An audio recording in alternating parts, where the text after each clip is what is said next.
So thank you everyone for joining. I'm so excited because we have Nat this week and we also have him next week for when the wolf comes home, which I'm going to try not to cry during Nat. So just a Me too. forewarning. Me too. There will be spoilers in this conversation. So if you haven't read Nestlings, I don't know, maybe tune those parts out, but hopefully you've read it because it's great. So just a quick introduction. Nat has written so many great books, including Mary, Rest Stop, When the Wolf Come Home, and tonight we're going to talk about Nestling. So Nat, thank you so much for being here and joining us. My God, thank you for having me. Thank you for everyone for being here. It's such an honor. Yeah, I have not, in full warning, I haven't talked about nestlings in a long time. So we'll see. We'll Well, see how much I remember. the good news is that you can make it up and we won't know. It's true. So, That's true. This is the one about the lady in the bathtub, right? exactly. Great, That's it. great. I'm ready. Nailed it. So I want to start off with the epigraph with the Mountain Goat lyrics. I love the Mountain Goats so much. Can you talk about your decision to use those lyrics as the epigraph? And also, I'm curious if you write to music. That's a great question. And yeah, and no one's ever asked me about this before, about the epigraph. So off the bat, question I've never Ah, fielded before. I love it. perfect. Um, yeah, I'm a huge Mountain Goats fan. Have been basically since I like moved to New York like 21 years ago.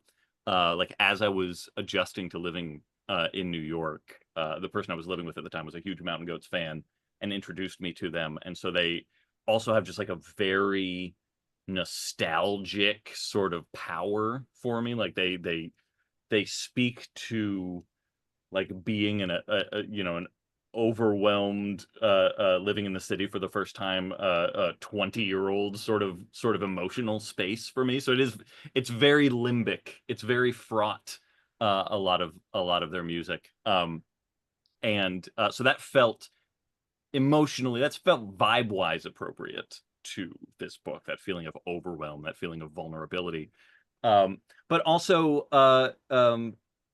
the particular songs. It's that The House That Dripped Blood and This Year um, just felt like no-brainers as far as thematic sort of presentation of nestlings. One is we'll just jump right into spoilers. One is kind of an evocation of a building as a living thing. The cellar door is an open throat. I liked from the get-go, even if you don't know where the plot is going, there's this feeling that this house is an organic living thing. And then the great anthem of surviving. I'm going to make it through this year if it kills me. Anyone who's read the afterword to Nestlings will understand why that was so important to me, to kind of include that. Uh, that proclamation, that mission statement of we all have these years that are exceedingly trying, not just like a rough year, but those years where you're like, I might not fucking make it through this year. And one of the only things you can kind of hold on to is that mission statement of spite. Like I'm just gonna do it, even if doing it is what kills me. I'm gonna do it.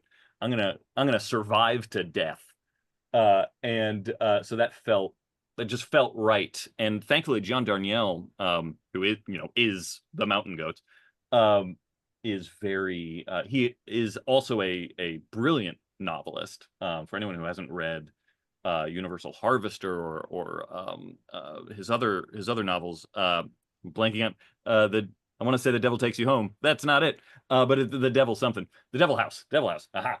Um, he's just like such a great writer of liminal spaces and like weird uncanny horror. Is very like Lynchian the way he writes horror. Sometimes you can't even like qualify it as horror per se, but it's so unsettling, the things he writes. So I was also glad to just like have his voice somewhere in this book as well. And he's a super nice guy, and he is very generous when it comes to giving the rights to his lyrics. I'd used a song in Mary as well, which was like it could have been much worse, but like that was lawyers were involved and payments were involved and contracts and stuff like that just to get the rights to these lyrics. And John is just like, yeah, use them, you know? So it was a really refreshing experience as well. Um, and to then finally answer your second question, I can't write to music. I cannot do it. I try because I am a music addict. Like if I'm not listening to music, there's a part of me that actively wants to be listening to music at all times. But as soon as I start hearing music, especially if it's anything that has lyrics, as a musician and a songwriter myself, it turns on this other part of my brain that then like takes immediate precedence, and I cannot focus in the way I need to focus to write. I need like quiet, absolute quiet to write. And yet absolute quiet is a thing that I viscerally reject at all times. So like I'm just constantly like, I gotta find like something to fill the quiet, but it can't detract me. So like I'm starting to find some success with like either putting on a YouTube video of like shower sounds. Sometimes it can be white noise, but white noise also like doesn't scratch the same itch for me. It needs to be like the sound of something, but it can't be something that then like makes me start thinking about, music theory and like, oh, what an interesting is that Mixolydian? Is that Phrygian? What is the mode that this is in? And oh, maybe I could try playing that on the guitar. And oh, I really like that chord interpolation. Maybe I should try a voicing of blah, blah. Like I just will go to so many unhelpful places when it comes to writing. Sometimes I can get away with listening to I listen to like a lot of raga and like Ravi Shankar and stuff like that, like that sort of music that can get into a more drone space I can listen to, but most Western music, uh, like that's literally like it is the end of my day. If I start listening to music, even if it's like 10 in the morning, I'm just screwed for the rest of the day. Like it puts me in such a different headspace. And it makes me so sad because I would love to just listen to music and write, but I can't. At least you know that about yourself though, and you're not like, why every time I try this, it just doesn't work out. So Yeah.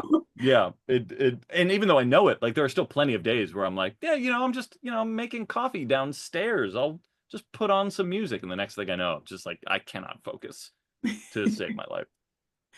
You mentioned the building, so I want to actually skip ahead a little bit in my questions to talk about this for a second. So, Yeah.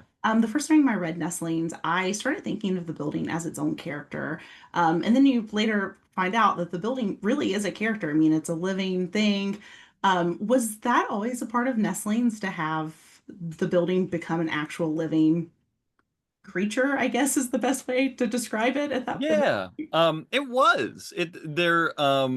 Throughout there's a kind of a concentric structure of the book um of hives and of eusocial animals, insects and things like that.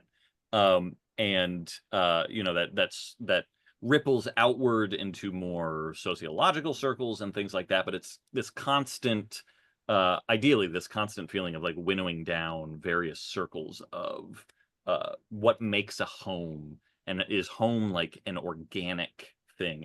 Is home where the heart is? Is home is home the people or is home the structure?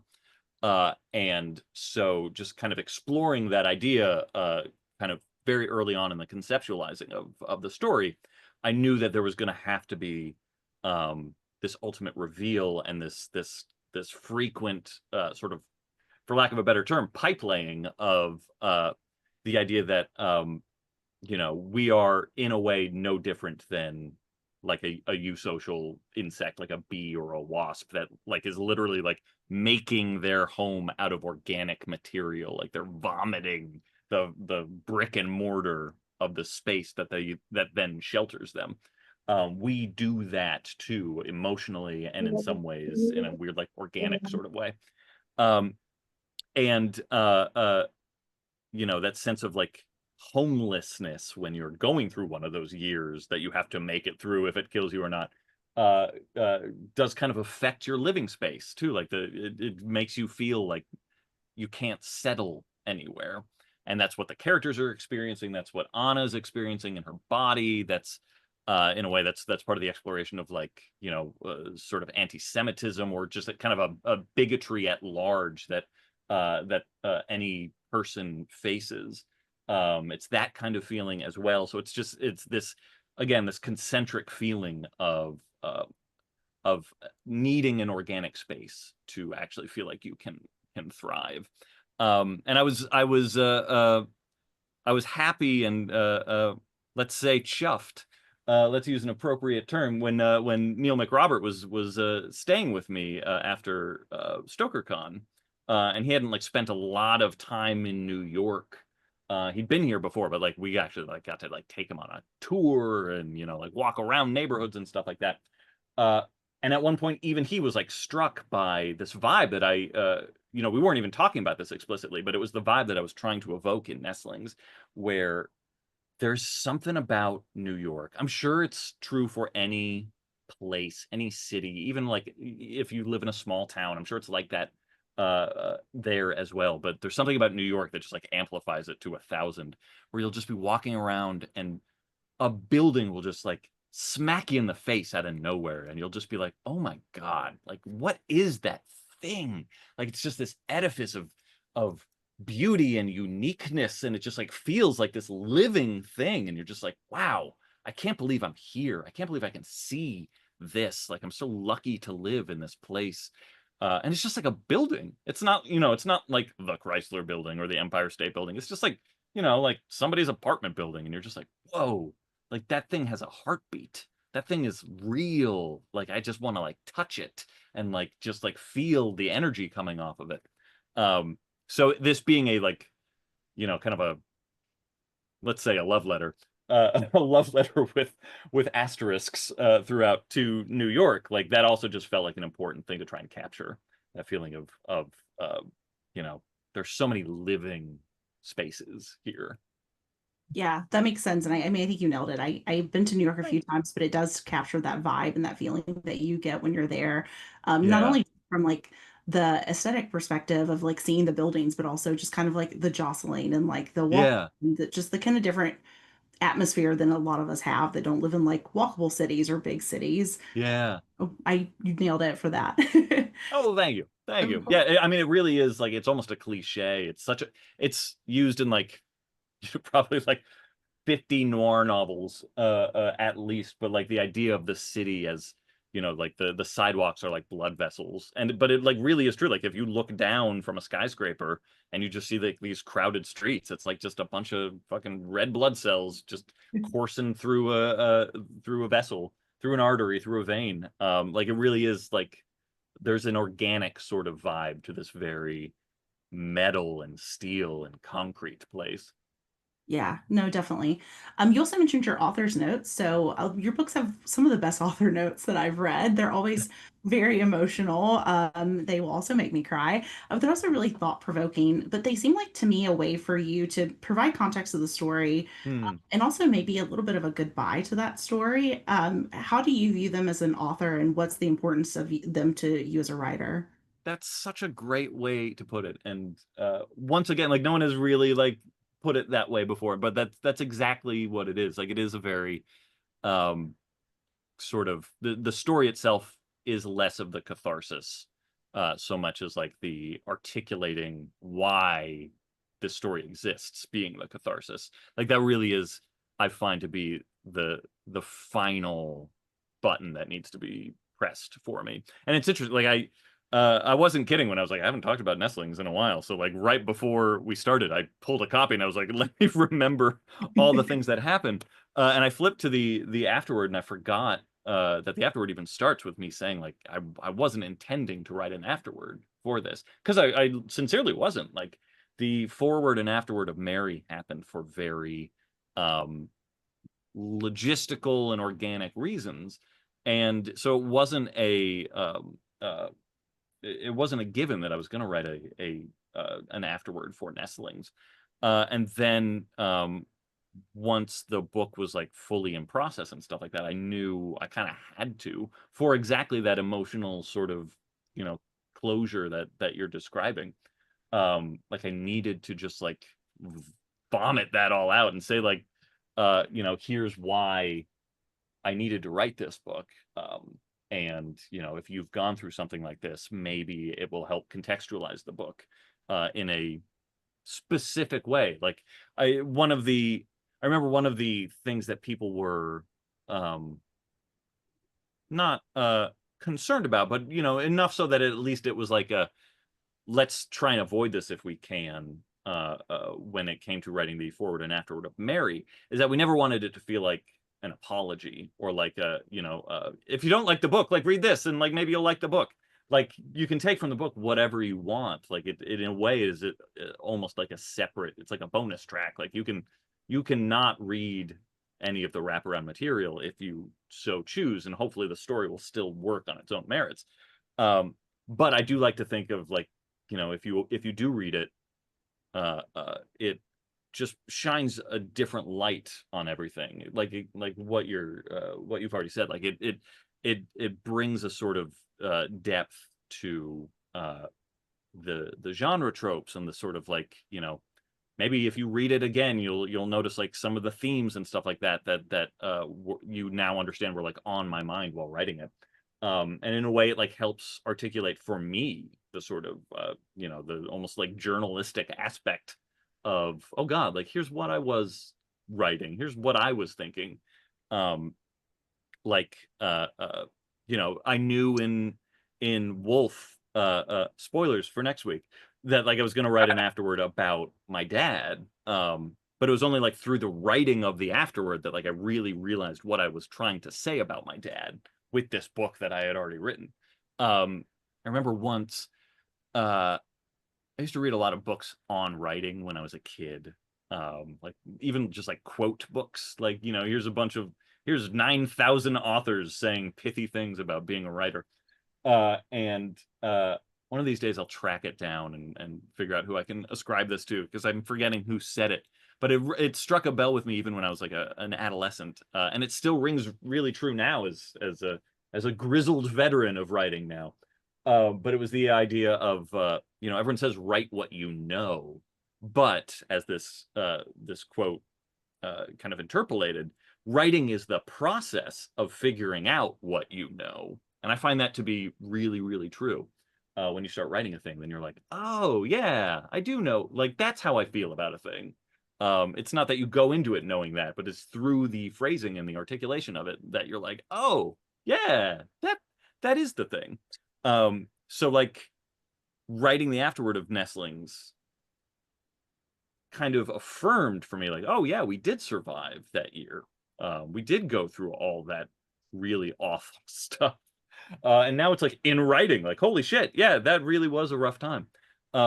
And we have since gone through a year that was almost as bad as that. And like, I'm already like, oh yeah, that's going to be the afterword for the book I'm currently writing, isn't it? So like I've reached a place where I'm like, yeah, I kind of can't imagine not having that sort of capstone to the experience. And so I'm incredibly grateful, that Nightfire lets me get away with that stuff, because it's not a foregone conclusion that authors can do that. I feel like now it's expected enough of me that they're to indulge me in those my narcissistic qualities. But like I'm also like so grateful for anyone who reads it, and for the people who like do feel a sense of like sharing, or a sense of communal experience with the story through that. So yeah, anytime it does like evoke a sort of emotional response in someone, like that means the world to me, as much as the story at this point. So I'm glad you like them. Thanks for reading them. No, of course, thank you for writing them. So one of the things that's interesting to me about Nestlings is the way it reads to me. So I mean this is the greatest compliment, but to me it almost reads as though it's a screenplay or a play Hmm. or a script. I think Yeah. maybe a little bit of that might have to do with the interludes where it breaks away. I think Frank has one, Georgia may have one, and Anna has one as well. Hmm. Can you talk a little bit about the way that you structured Nestlings and the decision that went into that? Yeah. That's so interesting, because like Wolf and Mary, oddly enough, had screenplay treatments already written before I started writing the book. Nestlings did not, weirdly enough. But Nestlings was originally envisioned as a screenplay. I just like never got around to to writing a screenplay treatment for it. I don't think. I'm pretty sure I didn't. No, I did not. I definitely did not. But the for people who know Mary had been a book I'd first like written when I was like 13. And Wolf had been a book that I'd like first attempted a long time ago. Nestlings was a relatively new idea, and it had come out of uh, I made a delightful but very low budget, but very delightful horror movie called They Will Outlive Us All, where it's me and a friend of mine fighting mutant cockroaches in a New York City apartment. Um, and it's kind of a two-hander. It's just kind of like the two of us as like a slacker comedy, uh, fighting an adorable cockroach puppet. And it was a ton of fun. And I was like, we made that movie in like 2012, 2013 or something like that. And I was just trying to think of the co-star also wrote it. Her name's Jessie Gata. She's written and starred in a bunch of really cool movies. It was a great script, and she's a great actor. And like we had the reviews of the movie were all very positive, and like the main thing they kept bringing up was our chemistry. That we had a really good like buddy comedy chemistry. And so I was trying to think of like something we could do next together. And we had a friend who lived in like the exterior of the building was for shit. Like the building looks ugly as hell. But inside, it was like you were in the fucking Overlook. Like it was just like one of those massive hundreds of apartments, winding hallways and stuff like that. It was just this crazy, huge building.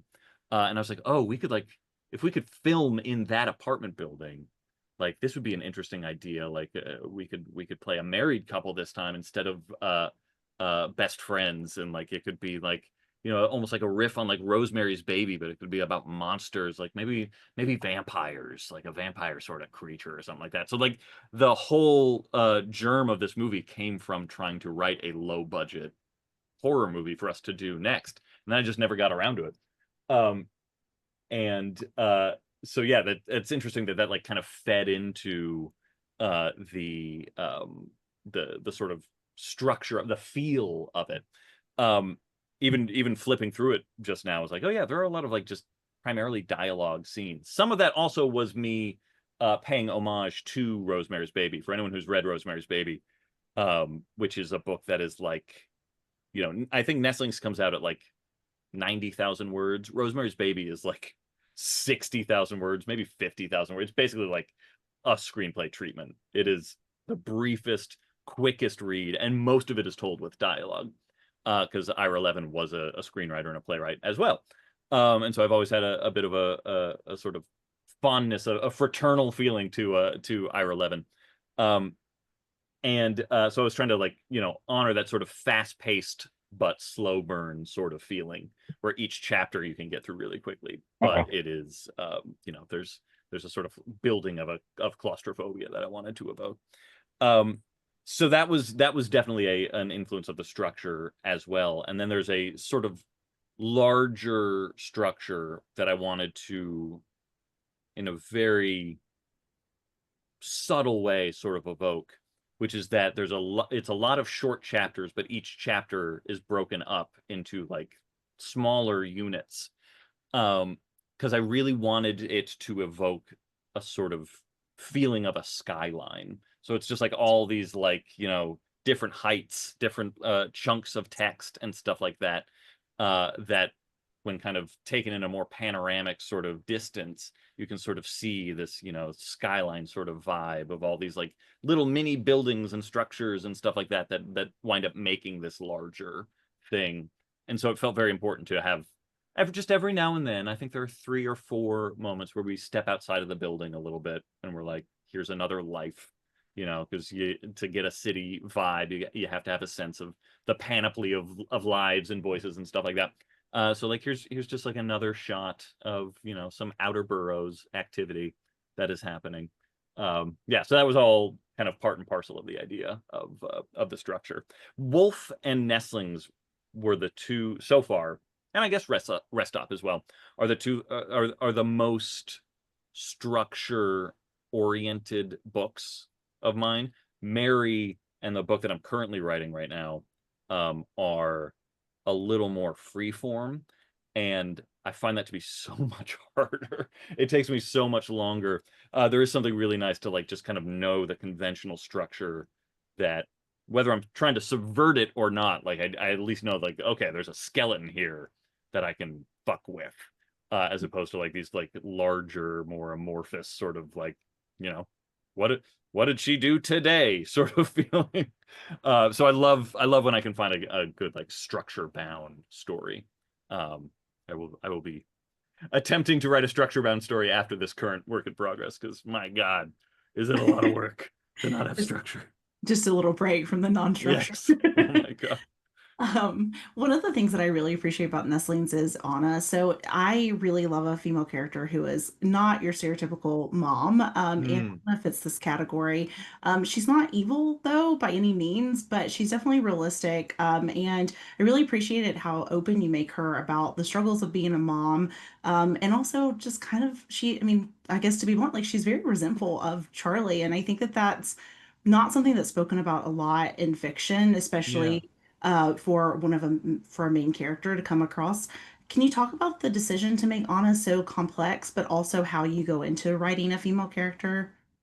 Yeah, absolutely. That it was very important to me that this was a book about motherhood and parenthood in general, that is not the the sort of wide-eyed I will do anything for my child. I mean, well, it is kind of I will do anything for my child, but there is a level of resentment there.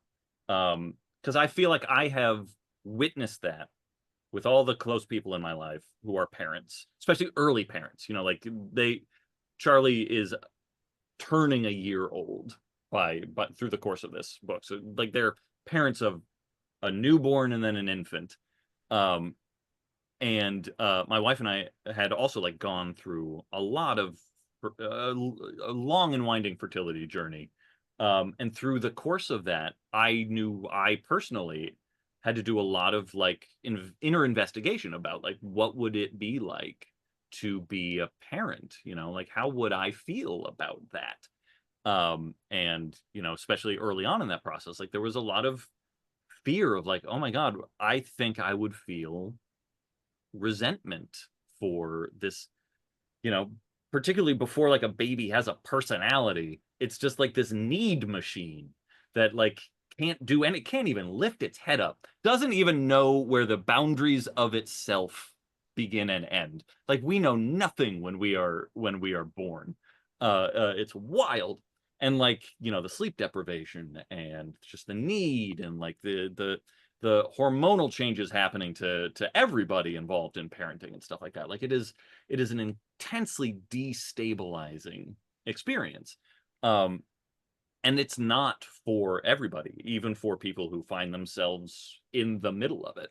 And I one of the things I love about fiction and about genre fiction in particular is that we can like experience those uncomfortable moments. We can say like, no, this is a valid way to feel, and that's okay. Like it doesn't mean you're a bad person if you suddenly find yourself, questioning like, will I fit this role? Like, I mean, ultimately you're on the ride whether you want to be or not. So like you will learn as the experience unfurls. But there's nothing wrong with those feelings of like, I don't know if I'm ready for this. I don't know if I want to be here. I don't know if I currently feel like I love this blob that is literally draining me of my life force and giving nothing back. Like maybe a few moments of like a smile that might have been gas, but like it's just like not giving me anything.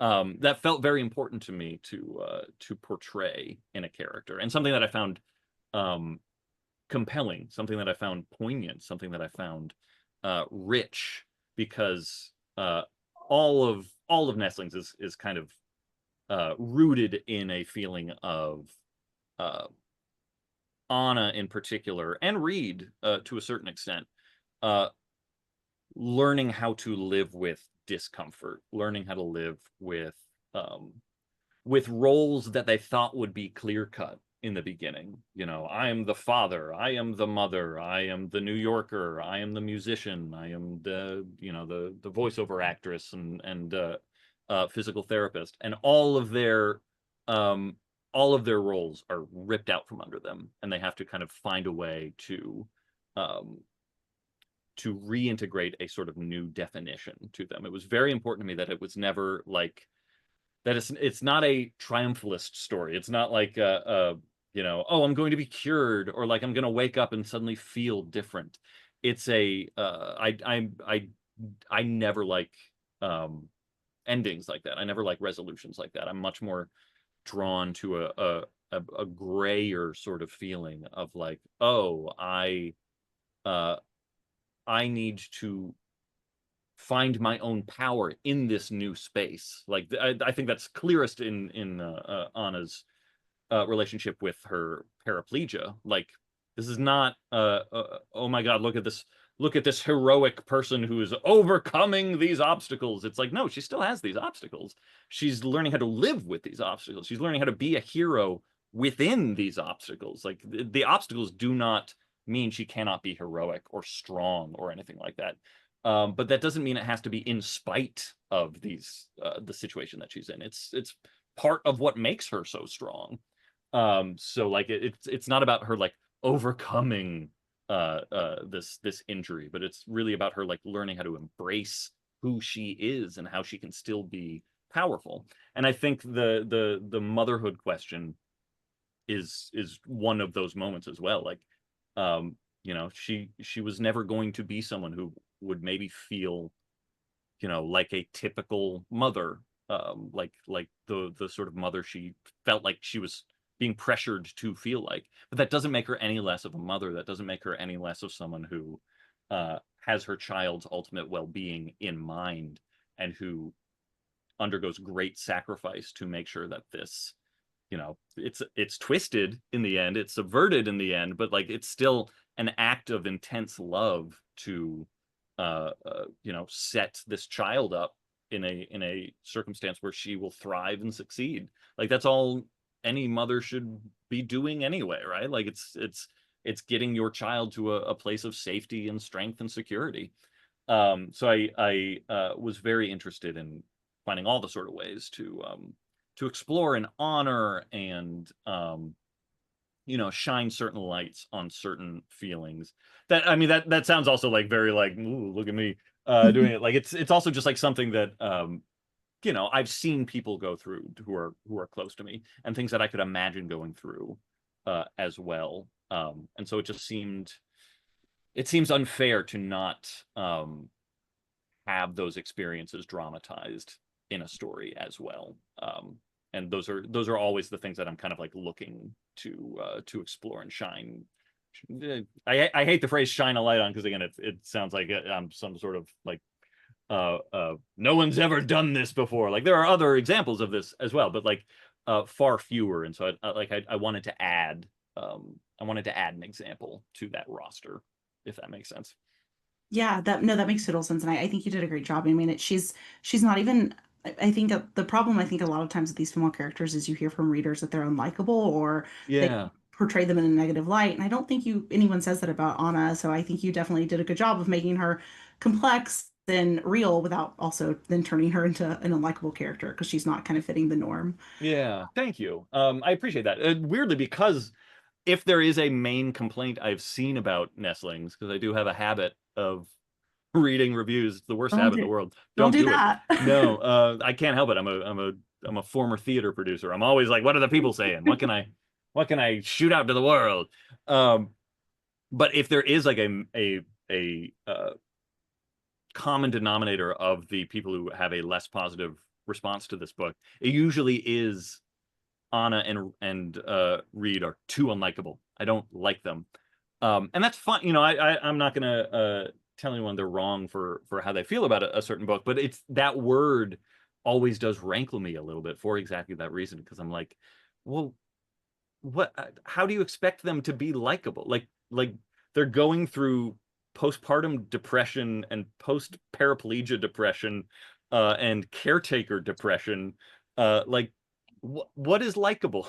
Like what like yeah, I don't even mean it to sound like resentful or rhetorical. It's like genuinely like what is likable about that situation? Like I have been through similar things and I'm sure I was an asshole at times. Like they are characters in extremis. Yeah, And like that's the sort of thing that, it's a horror story. Like yeah, they're not likable. So but ideally they are not unlikable. right. Like they should feel like real people who are going through a rough time. Like I even feel that way a little bit. I know I'm alone in this, but I even feel that way about Reed because people love to hate Reed, and I approach it, as it's a very similar vibe as as an author as it is to as an actor, where you're never supposed to like judge the character you're playing. You're supposed to just like make sure you're inhabiting that character in as authentic a way as you can. So people hate Reed, and I'm always like, but he's going through things. Like he doesn't want to be the bad guy. He thinks he's doing the right thing. So I am constantly, anytime people are like, "Oh my God, I love Nestlings," like Reed was such an asshole. There's always part of me that's like, he wasn't trying to be. He was just trying to be a good provider. He is trying his best. I mean, this is Reed's first time living life, Yeah, so he's really emotionally ill-equipped for the role yeah, he finds himself in. That's not his fault. it's not his fault. He doesn't have anything to draw from. Exactly. I do He's think just a musician. he is just a musician. I do think it's interesting how Anna and Reed have different experiences though. So throughout the book, Anna's like, "We don't belong here." She keeps hearing like, "We don't belong here. You don't belong here." Reed hears the opposite. He Yeah, keeps saying, "We do belong here." What is it about the Deptford that pulls Reed in and influences Reed and not Anna? yeah. I think some of that is probably like latent male privilege and Okay. that feeling of just like, yeah, they want me. Of course they do. I'm a cool guy. Um, and I think some of that is the trauma, everybody's favorite word, the capital T trauma of um, the two experiences of injury, which is something I have very much experienced. And I've experienced it and then some. The sort of emotional differences between being the injured party or the caretaker. Um, like they are both very traumatic experiences. And like, being a caretaker is a hard fucking thing. It is incredibly emotionally and physically difficult. And has its own sort of damages that it inflicts. Um, but being like the actual injured person, being the person who is disabled or who is experiencing some sort of experience that like has limited their ability to physically interact in the world or even emotionally interact in the world in the way that you're used to, like that is such a deeply unique and destabilizing experience. um, and one of the traumas of the caretaker experience, it's such a selfish uh, thing to say, but like that doesn't make it any less real. Is this feeling of like I could escape at any point. Like, you're not stuck in the body that is injured. You're stuck in the body that is tending to the injured body. And so like it never leaves your mind that like, I just want to like go out. I just want to like do a thing. Like I'm not that. Again, like it's a horrible, selfish sort of mindset, and that's part of what makes it so difficult as a caretaker because you know it's kind of your best case scenario to constantly be like appalled at the selfish thoughts that you have. Like that at least shows you're sticking to the job. But like those thoughts don't always go away. And so for Reed, the Deptford represents fully this feeling of like, oh my God, like my problems are done. Like I've got like social status and I'm hanging out with fancy people and I'm living in Manhattan for the first time and they think I'm interesting. The people on the streets think I'm interesting. I don't suddenly feel like I am defined by this bedroom where the baby is crying and my wife can't get out of bed, and like there are diapers and bedpans to change and like trauma to attend to. It offers this escape. It offers this acceptance, that like you can sidestep out of the doldrums at any point. Um, and I think what becomes so toxic, so manipulatable about Reed is that he really does think he can offer that to his family. Like he really does think that uh, this is a ticket for Anna to feel better too, if she can just like give herself over to this building. But again, that's the sort of mentality that someone who is not living in the injured body can have, of just like, here's a panacea, like here, stop being paralyzed, stop it, stop being depressed, like did it, I solved it. Which again, like, not to delve into like gender shorthands and stuff like that, but that's also like a very like archetypally male way of thinking. Like, I need to fix this thing. I don't need to like empathize with this thing. I don't need to like sit in the discomfort of this thing and just like, be present and acknowledge this thing is happening. I need to fix it. And I'm gonna fix it, and then you'll stop being sad and you'll stop being a burden. And this building, again, like I thought a lot about like the thematic imagery and stuff like that. Like it all comes down to lotteries. It all comes down to like total luck of the draw. Like it is absolutely just like a lottery draw as to like whether you are able-bodied or not, whether you are depressed or not. Like it is so out of our hands in ways that make us very uncomfortable to think about. And he really does think that like they have won this lottery. They've won the housing lottery. So they've won. It should solve all of our problems. And as anyone who's read the book knows, it doesn't. It's interesting you say that because it feels like Reed feels like fate and luck is a positive and that they have won. And then Anna seems to view it as like a negative. So when she Yeah, seems to talk about fate and luck, she seems to have the opposite perspective of like, of course, this has happened to us. We just have bad luck, or, it's just fate that things have turned out this way. And so it is interesting to see too, like those different perspectives from them as well, of how they're each kind of approaching like a lottery, because generally, like you would think that that's a good thing, but with Anna, she right. sees it as a negative. Yeah, that's such a great observation. Yeah, it really is like the flip sides of that coin. Yeah. If it's okay with you, I'd like to open it up for questions from everyone Of else with our course. remaining time. Okay, awesome. Hi, Nat. Hello. Hi. So thanks for being here. It's always awesome listening to you talk about it, your work. So Oh, thank you. I want to ask you about hope because, or hope in horror, because Hmm. if you look at Nestlings and Wolf, without being too spoilery, some people make it through, but at a cost, let's Hmm. say. Like no one's okay at the end of those books, but some people do get through what's happening. So I'd like to hear from you about your POV on hope in horror, especially as the world seems to be getting substantially worse at a Yeah. rapid rate. And you've also, and the part two to that is, I feel like you've mentioned on social, like the book you're currently writing is maybe a lot darker than the previous one. So, like, Hmm. is your point of view on hope changing? Oh God, that's such a good question. Yeah, I've said this before, so apologies for anyone who has heard me waffle my way through a variation of this.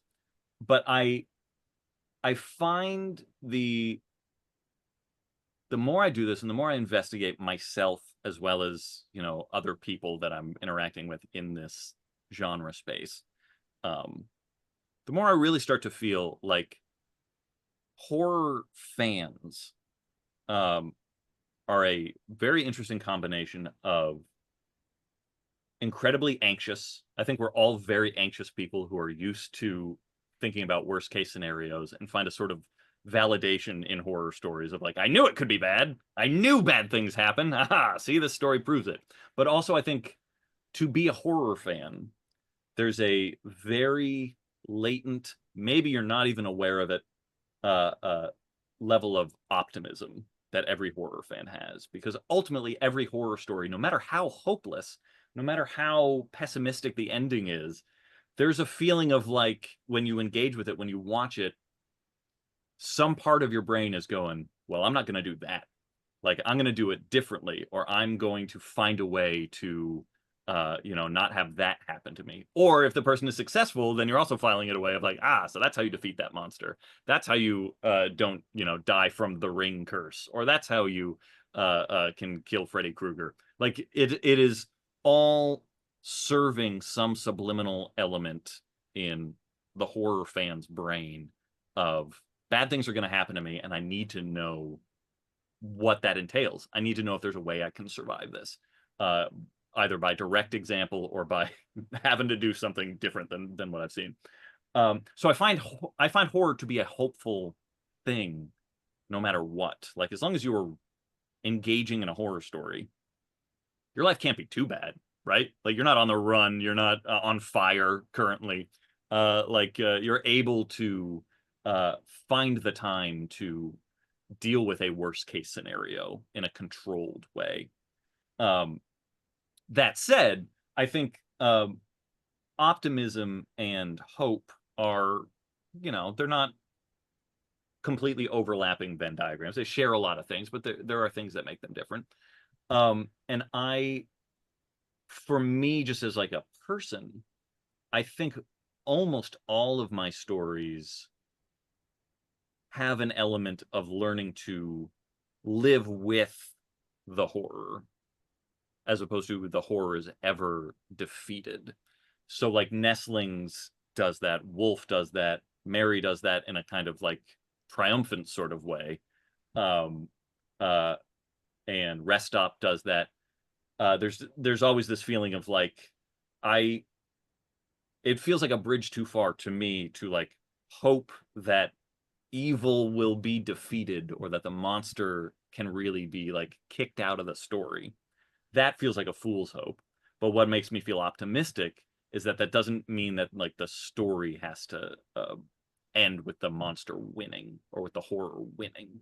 Like, there is always a way to, you know, figure out how to eke a victory out of a world where bad things are always going to happen, or that, like, you know, a victory is never without its cost. Like, I think a lot about like Lord of the Rings, and I'm not like one of those people that Lord of the Rings is like a foundational text for. I didn't experience it at a young age where it like became a foundational sort of thing for me. I was a Stephen King obsessive, so like Lord of the Rings for me was The Stand, and like The Dark Tower and stuff like that. But when I eventually like got around to like reading Tolkien's books, The Burning of the Shire to me has always been like one of the most beautifully profound kind of embodiments of that philosophy that I think I'm always kind of living in as well. You know, you can win this you can save the entire fucking Middle Earth, and then you're going to come home and your hometown is going to be not the same, and you are not going to be the same anymore. You are there's a reason why Frodo's got to go to the spoilers, by the way, for Lord of the Rings from 1959 or whatever. But like, there's a reason why like Frodo can't live in the Shire anymore, even after it's like the fires are put out. Like, he's been changed too much by what this heroic act has asked of him. So like, he's in a way dead, but he's still alive. But like, the Frodo that we knew is dead, and he's got to go live with the elves. And the Shire has to be rebuilt. Like, all these like innocent pre-adventure icons are different. What we go through changes us, and sometimes for the better, sometimes for the worse.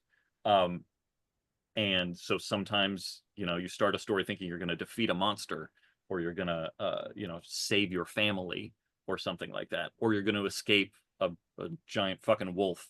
But by the end of it, like, you can't come through that without being a completely different thing anyway. So like, that is kind of how I approach the like hope in a way.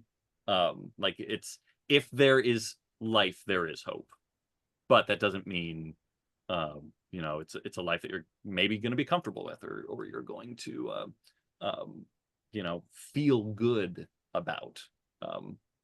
As for the thing I'm writing right now, yeah, it is a much more hopeless story. Like, obviously I don't want to give anything away about a book that hasn't even been finished yet, let alone published. Although there's plenty of time to forget any spoilers that I drop, I'm sure. But it is definitely a story that I think reflects a feeling of impotence in a way that is, I think, speaking to this moment. Like Mary, Nestlings, and Wolf, as I've said before, kind of act as like an unofficial trilogy. Like it's kind of a grief trilogy. They're kind of all about grieving and things like that. The book I'm currently writing and the next two that I'm hoping to write, and as far as I know, I'm going to write, are all about apocalypses in a way. Some standard-ish and some kind of more metaphorical. But they're very much about like what do you do in a dynamic where the world has changed and there's nothing you can do about it. And this current book is a lot more hopeless than anything else I've written, I think, in a way, because it does not allow for that redefinition to really happen. It's kind of about what happens if there's nothing you can do. And again, no I spoilers. can't imagine why that you're in that headspace at the moment. It's a little fantasy I'm kind of indulging. It's bleak. It's real bleak. So you're in your apocalypse era, is what you're saying. Yeah, exactly. But the next two apocalypses, I think, are much more about like learning to find your own strength and live in an apocalyptic scenario. This one is just kind of like, yeah, it's as bad as it seems. Things are bad. Things are really, really bad. Good night, everybody. Awesome. Well, thank you. I appreciate the answer. It's super interesting. Absolutely. I have a question for you, Nat. Hello. Hello. This is one of my high school English teachers, so this is gonna be brutal. Oh, no, not at all. First of all, I did have the opportunity to read your book this week, and I really enjoyed it. Oh, Even though thank it you. was not my usual genre, I've read all 3 of your books now. I need to find Rest Stop and check that out too, but very proud of you. But my question was about, you're welcome. My question was about the Jewish lore. And did that kind of, you hear and know about it first, or was it something that you said, ooh, I can really incorporate that into my story because it fits so well with that character that they bring in? I forgot his name. Yeah. Great question. Thank you. I always knew this was going to be a Jewish story. Because again, I wanted it to be about I wanted it to be about New York. And as a New York Jew who is the child of New York, of a New York Jew, and the descendant of New York Jews, like I that just felt like too foundational a New York experience to leave out. But bringing it back to this idea of emotional homelessness and sort of cultural homelessness, I really also wanted it to be about one of the great anti-Semitic tropes that has been leveled against the Jews writ large for as long as there's been anti-Semitism, is that they're parasites, they're homeless, they don't belong here, like they're an external sort of unit that is bleeding this culture, whichever one it is, dry. Send them back to where they came from, but also you can't do that. So like there's like just like rich, deep veins in the Jewish identity is this feeling of like we got expelled from our homeland and have been itinerant ever since. And I'm debating like wading into saying controversial things. I'll say that it is part of the reason why a certain subset of Jews right now, whether they're American Jews or not, can get very, very sensitive about the question of a homeland and of Israel and stuff like that too. Like there is a subset of people right now that I think that sense of like we got to have a place can drive them to do very violent things, and very upsetting things.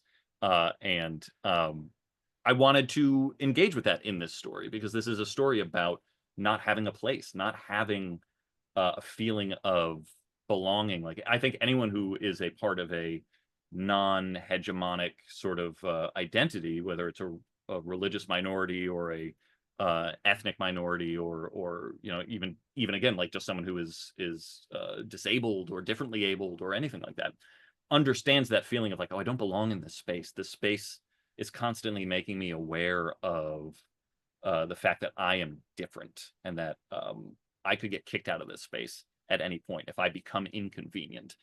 And so that also, to me, like, enriched this idea of this being a sort of Jewish horror story, even down to like Jews have sometimes been called bedbugs, and bedbugs are a part of this. Like, a parasitic insect is a constant thematic image in this.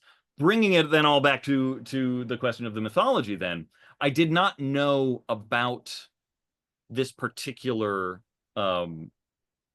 monster, about like the Estri, about like the sort of like Old Testament sort of vampire, this Kabbalistic vampire creature. But I did know that vampires predate, you know, the Stoker mythology, the sort of like hyper Christianized, hold up a crucifix, splash it with holy water monster. And so I knew that this would then, on another sort of concentric layer, be a way for an American secular Jewish person to have to find a way to encounter and fight this ancient, you know, far more like religious monster that he has no weaponry for, because he doesn't belong in this story either. He doesn't belong in the story where like the, you know, the learned Orthodox Jewish character can just like pull up, you know, the Sefer Hasidim and be like, aha, here's how you fight this thing. Like, even on this level, these characters are like, wait, what? Now we're in a fucking vampire story, and it's a Jewish vampire. Like, there's nothing I can do. I don't know what I'm working with. I don't belong here.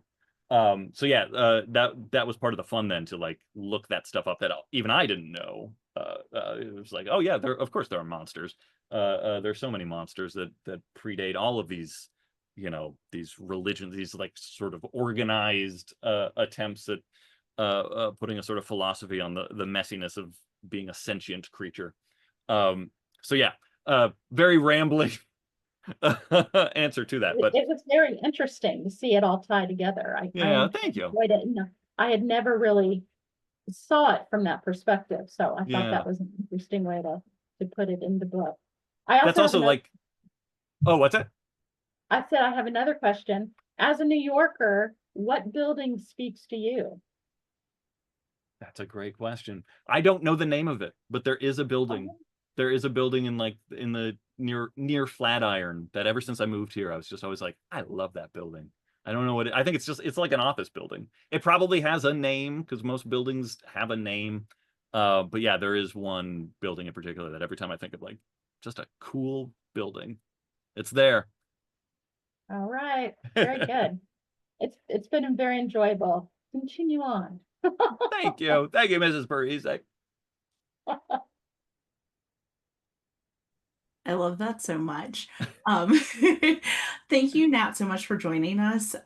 We are at the top of our hour, so I will say goodbye for now, but we will see you next week to talk about Yes, when you the wolf will. comes home. So get ready, everyone. I am going to be very emotional, I think, but I'm very excited. Oh man, thank you, Amber. Like, such incredible questions, and thank you all for listening to me ramble, very sweatily, because it's very hot here in New York. But yeah, fantastic questions. I can't wait for next week. Me too. Thank you again. Thank you all so much. I'll see you all next week. Yay. Thank Bye. you. Bye, Bye. everyone.